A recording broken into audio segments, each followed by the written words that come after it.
Today's podcast is going to be more about a touchy subject today.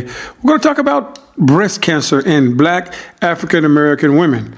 And it's a touchy subject, but it's a topic that needs to be answered and talked about because it's affecting so many women. And when you look at 1.6 million women worldwide has been affected every year by this thing, and in African American women in the U.S., it's at an epidemic proportion. And we got to look at ways to look at how to stop this epidemic and feel what we need to do to help our sisters out as far as knowing what to do, what changes in their lifestyle have to do, what about obesity, how it plays a big part in it, how diabetes plays a big part in it, and that it does not have to be the life taker or the killer that it's projected to be, because no one wants to hear those words, cancer. I don't care who you are, what color, what race, what nationality you are. We got to look at today how to help fight and overcome this epidemic and change the aspect of how we look at cancer and how cancer can be defeated.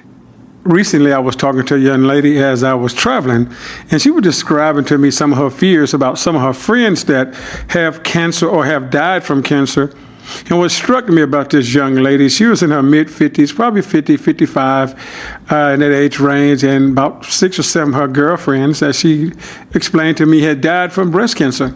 And it puzzled me to want to ask her, and I did, when did they find out, and what was about their life, what was going on that was different than anything else. And in my travels, I talked to so many individuals, but women in particular, and she has described, and I asked her, was any of them obese or have any prior health problems, or were they just healthy and things went wrong in life? And to my surprise, she explained to me, no, they were somewhat obese. Some of them was morbid obese, and some of them had diabetes, high blood pressure, some have other health problems, but in general, as most people consume and think, they are healthy. And when she explained to me about their dilemma and what was going on, I was like, wow, I'm sorry to hear that. But the sad part about it was she determined that she had breast cancer too. Now, in her case, she had determined that she knew she had it, and she had went to her doctor some years ago, and they told her no, but due to some self-examination and one day that her left breast was leaking or bleeding, she knew something was going wrong then, so she had to fix that. And after she called another doctor and told the doctor what was going on, this doctor kind of sort of believed what she was saying, and her road took a drastic change right then, because sure enough, she went and had a biopsy and found that she did have a form of breast cancer, but it was real minute, very small on the scale, but they knew it was there. And just to listen to this lady talk about how she was facing dilemmas and dramas in life, and how she wanted to have a normal life, and she didn't want to leave. She said, I just want to live. I want to understand life and be more understandable. Then she started playing like most of us do, figuring out what happened, how it happened. Could it be something we were taking, drinking, something what we were doing? And I basically told her just to take a deep breath and stop for a moment. Stop for a moment at what you're doing, and let's look at what's going on in your life, and let's start to examine you first for individual.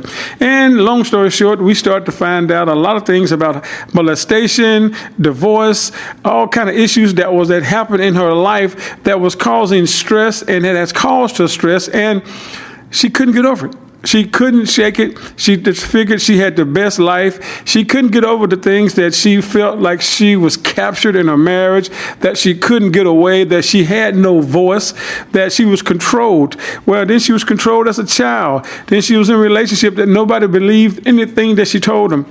Well, when you understand that this lady was having so many emotions, just like so many other African-American women are having so many emotions and problems that they're dealing with, and sometimes it seems like they're not able to find a escape or an avenue of escape because no one believes it, or everybody says just get over it and it should get better. Well, in her case, it didn't get better. The reason it didn't get better because she allowed enablers to take control of her life as she had before, and everybody was giving her their opinion. But until you have cancer or are faced with some life-threatening disease, nobody knows that feeling unless they've been through it themselves. And I pray that nobody goes through it, but guess what? We are going through it. But as African American women, they're the ones I've talked to a lot of times, and when we're looking at it, the majority of them that I talk to that have breast cancer are dealing with one major component that is really causing the issue. It's obesity or unhealthy, facing some type of ailment, diabetes or high blood pressure. It's corporates to this thing. It causes all kind of problems, and we must understand that lifestyle plays a major part in what we're doing to be able to overcome some things that we're doing and to live a life that we need to live. Because one thing about health issues, they plague us, and they're not going to get better unless we make some changes. And sometimes that's the hardest thing for us to do, is to make the sensible, small lifestyle changes and quit listening to someone that doesn't have an idea what we're trying to do. But when I'm talking to the African American women, or sisters as you want to call them, or these educated and uneducated women, but they're smart, they just go through so much and they're trying to handle things. But bottom line is, when we look at it, it breaks down to an emotion. When you look at the emotion of the component that they're dealing with, and when you look at all the recent studies of how African American women die from cancer so fast than their counterparts, you have to examine what's really going on. You look at all the studies that they got going on. Bottom line is, two things to me incorporates a lot of this: emotion and obesity. The emotion that we face from all type of situations, but as an African American woman, the ones I've talked to, from the raising children, sometimes single parents, going through abusive relationships, going through all type of emotional, from job sets to having 1 to 4 jobs to taking care of the family, being educated and still having a lot of jobs, or the pressures from family, friends, and whoever to make it in life and not really just accept oneself who they really are, affects them in so many kind of ways. And we put this plateau up as how we want to be. It's almost like the Claire Huxtable back in the day when the Huxtable was on. We want to be like a Claire, but you know what? That was make-believe. That was TV. But until you learn how to relax and accept yourself and love who you are, you're going to have a lot of dilemma in your life. But emotions, when we look at it from what I do at ChefTimothyMoore.com, working with doctors and doing the things I do with the naturopath work and the balancing of emotions and understanding what's going on, emotions have a 99% effect. When you're dealing with the emotional component of women, it causes all kind of issues, and those issues cause all kind of problems. And when you look at it, we have to decide how we're going to fix it, what we're going to do to make some changes, and what changes are needed to do, that we need to do to make us to be better individuals or persons in life. Well, what do we do? What do we start at? That's always the issue. Is, well, number one, as I always say, you have to look in the mirror and decide, do you love who you're looking at? If you don't love the individual that you're looking at, it doesn't matter. We hear all the statistics and all the numbers and what we shouldn't do and what we should do, but sometimes it's this guy. We got to stop and say, how do we fix this thing? How do we overcome cancer? How do we stop it in its tracks? Well, some things that we must do is look at ourselves. We must look who we want to be, or what we are, who we are, and determine how we're going to make those changes ourselves. But obesity, being that it is in America, and it's now considered a disease, with so many 1 in 3 people dealing with obesity, and then the African American women with cancer-related illnesses, it's rampant. And we say, well, why African American women? The statistics talks about their diet, statistics about how they eat, how they're sick. But you know what? And that's true, though. A lot of the women are sick. They don't want to go and get tested to see what's going on with their body, or they don't want to believe the lump that they feel, or they feel the lump, but some reason they take that lump not for granted. I can remember years ago, my mother was diagnosed with cancer, and she called me. I'll never forget it. She called me one day and said, "This is your mother. I have cancer." Now, your mother can say your name like nobody else can say your name. And I said, "Mother, quit playing with me." She said, "No, I do. And they're going to do a mastectomy tomorrow. They're going to take my breasts off." And I'm like, "Take your left breast off? Wait a minute. What's going on here?" So we talked to the oncologist and all things, her doctors. They said, "Yes, your mother did what the typical African-American woman does. She felt the lump, but she just felt felt it would go away. And it didn't. It made her sicker, and sure enough, she had to have the breast removed. And long story short, we had to do a lifestyle change, or eating style change, a dietary change. Everything about my mother at that point had to change. And guess what? She survived a long time. I say a good 30 years. But the thing about it is, you have to decide for yourself, because if my mother had looked at that more serious when she first got the diagnosis of herself, she would have looked into it. But a lot of times we feel like we don't want to know, because if we find out, it's going to kill us. And if we do find out, it's going to kill us. So since it's going to kill me, why go and tell anybody, or why go look at it? That's the wrong attitude to take. And when you look at it, diet plays a major component into our life, because we're cooking for African-American women a lot of fried foods, and we're trying to please everybody, and we're trying to eat all kind of shrimps and all kind of drinks and all kind of Kool-Aids, all kind of sugars, foods that are not actually good for us, and we know they're not, but because they're quick and they're hurry, and we're always working out. What you say earlier, you're working 3 to 4 jobs a day, you come home, you got children at home waiting on you, they're hungry. If you're in a relationship or married, they're hungry. Everybody waits on the one that works the hardest, which is not fair. Sometimes we got to stop and tell our families, wait a minute, enough is enough. I got to stop some of this. I've got to learn how to take care of me for a moment. I know I love all you guys, but the problem going to be is, who's going to take care of me if I'm not able to function and take care of myself? And when you look at all the anger and all the emotions that an African-American woman puts out, all the components to her daily struggle, daily life, from leaving home to coming back home, she's going to abusive or an environment that she's most likely not happy working at. Then she got to come to another environment that she's not happy at. Then it depends on her transportation, getting around where she need to go. Then she got to come home and face children, some good, some not. Then she got to fix food. Then she got to clean the house. Then she got to fold the clothes. Then if she got a partner there, he just sits around and does nothing. Or she sits around in today's world, because it could be a she. What are we going to do? Stress kills. Obesity kills. We must make some changes today. We must learn how to relax. We must learn how to do things that we like to do. What do you like to do for fun? That's a good question. And a lot of times when I ask that question, a lot of people don't even know fun. What is that? What's fun? What's a vacation? What's going out and just doing something that I want to do? Because I can't, because I'm tied to so many projects, is what I hear. Projects can be children, family, and job, and church, all kind of things. But what about yourself? When are you going to take some time for yourself to learn how to live for you and put everybody else on the back burner? Because now it's time for you to do some things that you want to do.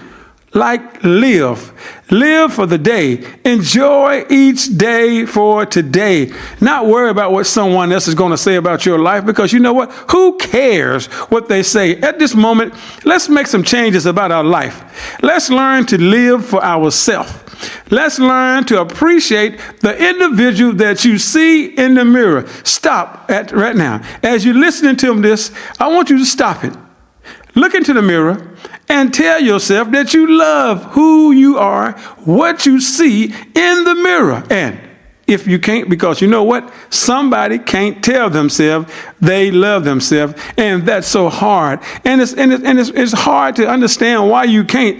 And I understand why, and a lot of times because dealing with African-American women and women in general, we've been abused. They've been abused by so many words that can hurt. You know, we used to say the old saying, sticks and stones may break my bones, but words will never hurt me. Well, you know what? We're going to reverse that. Words do hurt.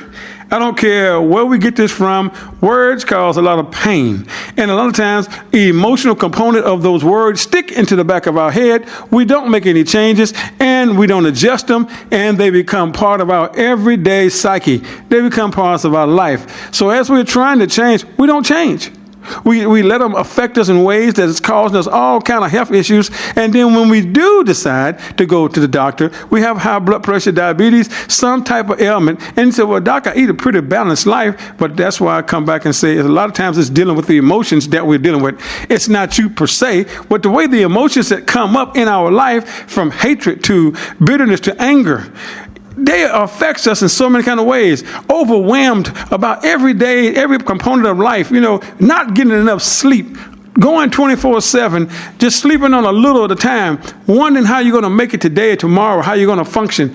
All those emotions cause us all kind of undue stress. And when we get all the undue stress, it leads to a cancerous form in our body. You know what? You might not believe that emotions can cause a cancerous stress, but I don't care what they say, it does. And a lot of times that we as African American women, the ones I've talked to, have built up a shield, and that's the one reason they want to carry the extra weight. They've been abused so much in their lives. They've been molested so much in their life. They've been taken advantage so much of in their life. That extra weight seems like a little protector or pillar that they're able to not be pushed around. But it's enough of that. You know what? We can get help on being pushed around. But the most important part is deciding to take care of your health and change who you are. The weight is not a protector. The weight is actually a killer. It's a disease factor. It causes us to have all kind of problems in our life, and we must, starting today, make some changes, because if we don't, we're going to be in trouble. And you say, well, Dr. Chef, how do we make those changes? What do we do? I'm trying to do everything possibly under the sun.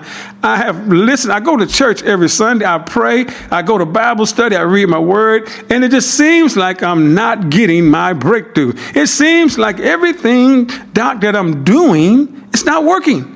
Well, you know what? Keep doing what you're doing, but let's do a twist to it for a moment. Let's relook at what you're doing and how you're doing it. And as we look at what you're doing and how you're doing it, we're going to set it up a new way. So let's look at some ways real careful. The number one thing I want you to realize, if you're dealing with breast cancer scaredness or being told you have breast cancer, to understand one thing, you're not going to die.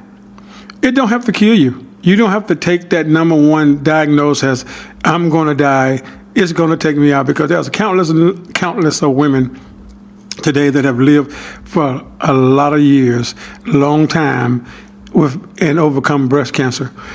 We are told that all the time, that we're going to die, or we are misled into believing that.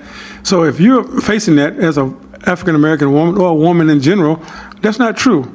Statistically, they show that, hey, most African American women do die because of breast cancer because, number one, they wait too late, or another illness that is prevalent to that illness, and they go find out from one thing leads to another thing, and it's like, oh darn, I might not even worry about it.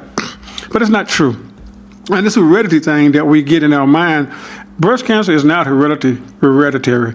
You got to look at what the component of it is. Because Aunt Susie or your aunt or somebody in your family tree has it, it might be a trace, but it's not hereditary. One thing hereditary is baby blue eyes.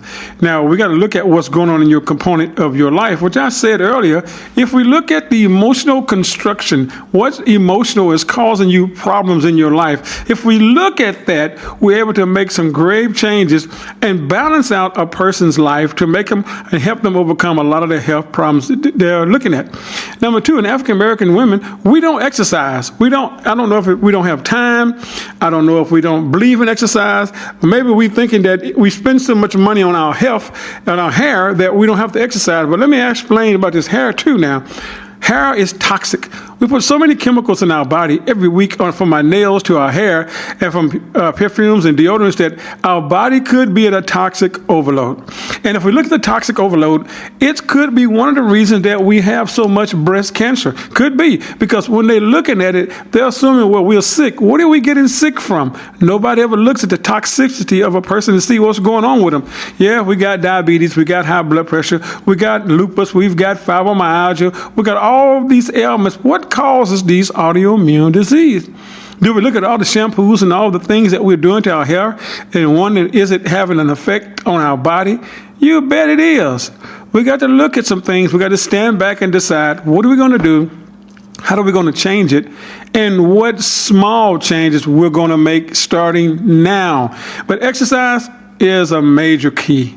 You have to exercise. I don't care if it's just walking in your neighborhood, in the park, in the mall, at the gym. You have to walk. And you can't worry about, I just got my hair done. Because you know what? There's nothing like being healthy. If you're healthy, your hair will take care of itself, because you will fix it into a natural style. Toxins are everywhere. Chemicals are causing us so many issues. But as an African-American woman, you have to take the initiative to make some changes in your life starting today. So we went from toxics into food, exercising. Food makes a major component too, because we're eating everything fast. We're not in a hurry, taking our time before cooking anything, because we done got away from the June Cleaver days as far as it's too hard to cook anything. Or when we do cook it, we want to lace it with oils and fats and grease, and that causes us all kind of health problems too. What's wrong with having a nice salad? What's wrong with not even having any meat, period, in your meal? What's wrong with having some beans, legumes, and grains, and grab your life back? Because there's nothing like your health. Yeah, you know, statistically they say if you survive over 5 years from cancer scare, you're a survivor. What about 20 and 30 and 40 years surviving? Not just the basic 5 years, because you know what? If you don't get things under control, cancer will come back and it's usually the same spot that it's left. And you'll be like a lot of people tell me, well, I thought I got rid of it, but your lifestyle did not change.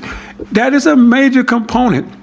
Stressful situations. Some of those jobs that we have to let go of some of them, because we can't work and sleep 4 hours a day.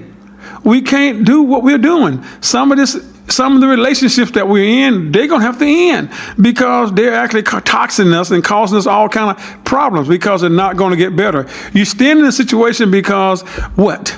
What is it that making you stay there? Yeah, I'm telling you, because if it's going to kill you, physically, mentally, emotionally, why are you there? I mean, you need to relax and learn and appreciate yourself for who you are, regardless. And you're wondering what's going on with our children, why they're so wild, why they're having so many issues in life, because guess what?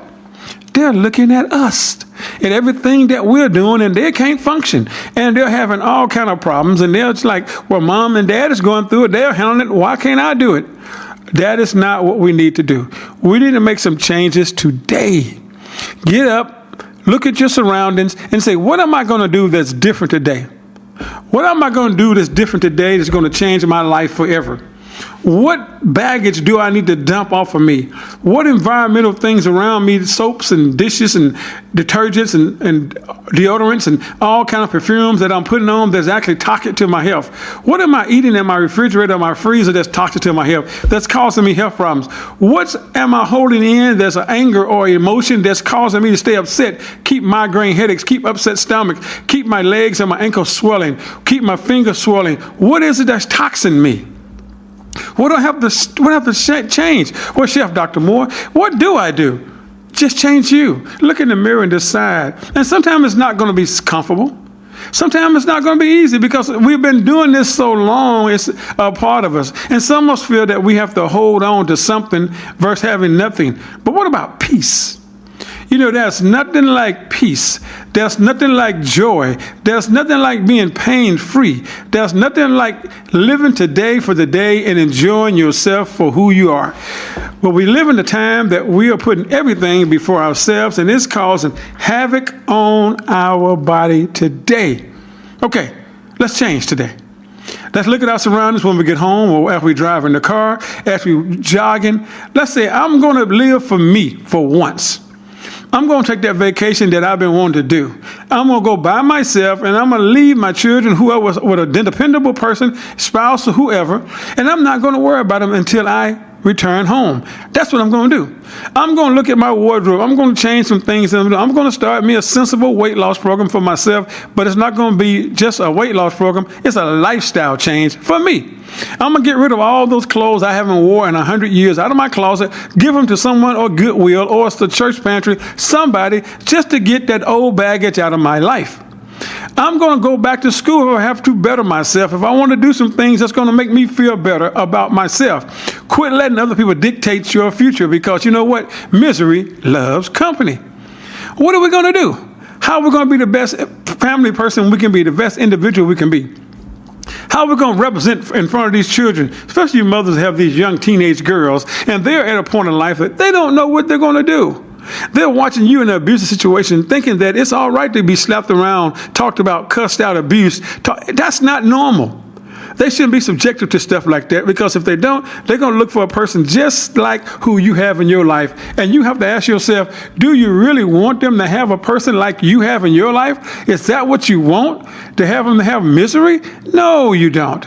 We got to look at how we're going to change it. What changes that we have to do to make a change in their life? So today we're going to decide that we're going to live for ourselves. We're going to make the changes for ourselves, and we're going to live for ourselves. And we're going to reverse diabetes, high blood pressure, lupus. We're going to get rid of all those anger management situations that we have in our life. We're going to go on by life. We're going to get us some therapy help if we need it. We're going to put past relationships in the past. We're going to put past situations in the past. We're going to depend on God more, but we're going to trust in ourselves a little on this one too. And we're going to do what I call a self-help analysis. We're going to diagnose ourselves. We're going to decide that we're going to live starting today for ourselves, and we're not going to be a statistic. You know, all the statistics about what African American women are going through, how they're dying, how they're overweight, we can change it today. You can change your whole aspect in your life today if you make some small, sensible, unrealistic, but realistic. Sometimes they're not going to be simple. Sometimes they're going to be downright hard. But you know what? We can change it. You don't have to live a statistic. You don't have to live the way you live. You can live better, feel better about yourself, go on about life and be happy and be free. Man, there's nothing like being pain-free and not worrying about what I'm told I can't do or what I have to do, and living for myself. And then make these children respect who you are.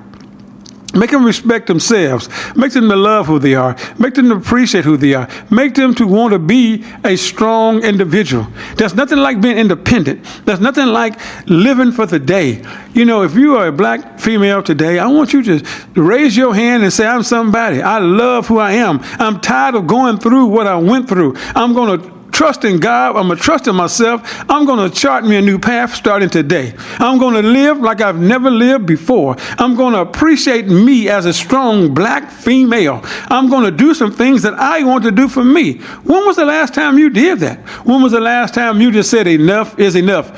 When was the last time you told someone no and meant it and were not worried about how it felt or what feelings they had because of you said no? Sometimes no means no. Sometimes no means I need to live. Sometimes no means I need to go about life and feel appreciated.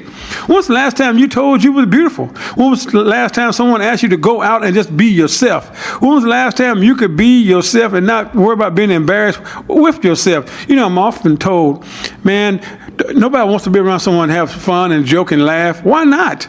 Why would we all want to be tensed up and tied up and feel like we can't do anything in life? You know what? We ain't coming this way but one time. Now, I don't know if anybody have ever come back. You might. I don't.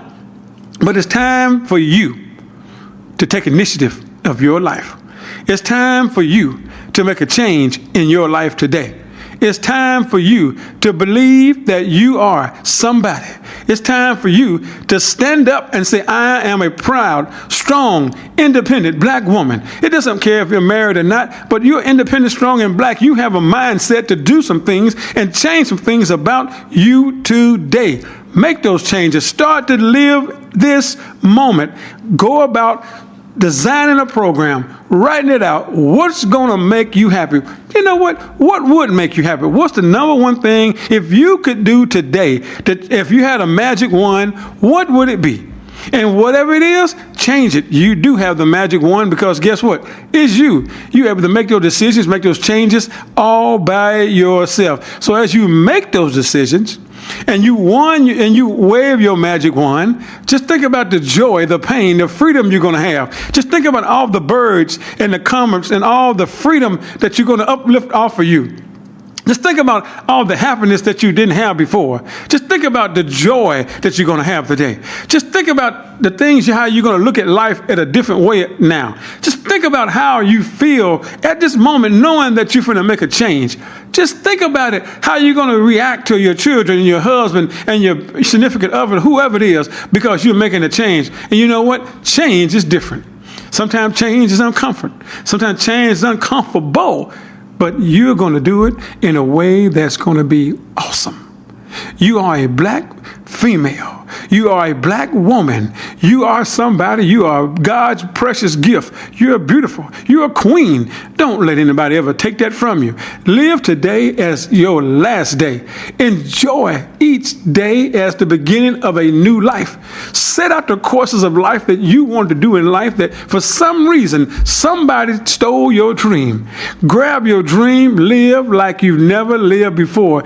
Do those things that you want to do that you felt that you couldn't do anymore. And as you make that dream possible, do it, be free, live the life you want to live. And this is Dr. Moore with the Dr. Moore Wellness Show. Stay happy, be encouraged. God loves you and I love you too.